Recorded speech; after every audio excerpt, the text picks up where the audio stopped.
Good morning, students. Today, the topic I'm going to discuss is the law of constant proportion, which is a part of law of chemical combination. So, we are studying the laws by which the atom and molecules combine and they form compound. Fine. So, today's law is the law of constant proportion. It states that whenever the compound will form, the elements are always present in a definite proportion by mass. By mass, you have to means the focus is on the by mass, that the elements are present in a definite ratio basically by mass.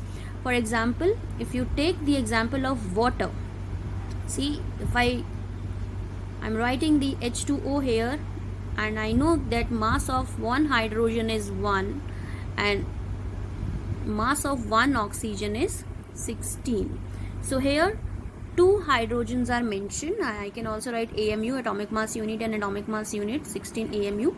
So there are two hydrogens, then 2 plus 1 oxygen 16, which is equals to 18. So mass of hydrogen is, total mass of hydrogen is 18. If I find out the ratio between the hydrogen and the oxygen, then ratio of hydrogen will be 2 in H2O and oxygen is 16. So it will give you 1:8.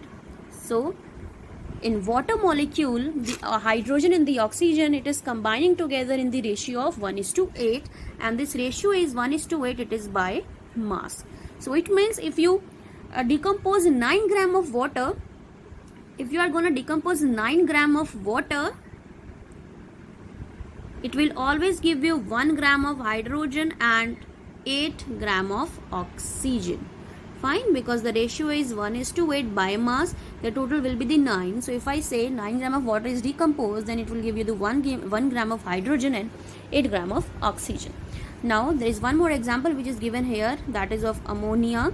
That ammonia always contain two elements of nitrogen.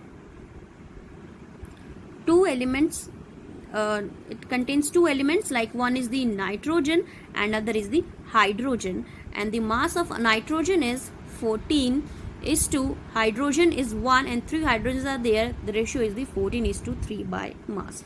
Then ammonia, whenever the ammonia will form, basically the proportion of nitrogen and hydrogen always will be 14:3. So it is the definite proportion, means this definite proportion or the fixed proportion is required if atoms and molecules want to make a compound. Similarly, if they want to make a water, then hydrogen and oxygen ratio is again fixed, which is 1:8 by mass. So only fixed ratios are required, fixed or constant proportions of elements are required if they want to make any compound. So this is the law of constant proportion.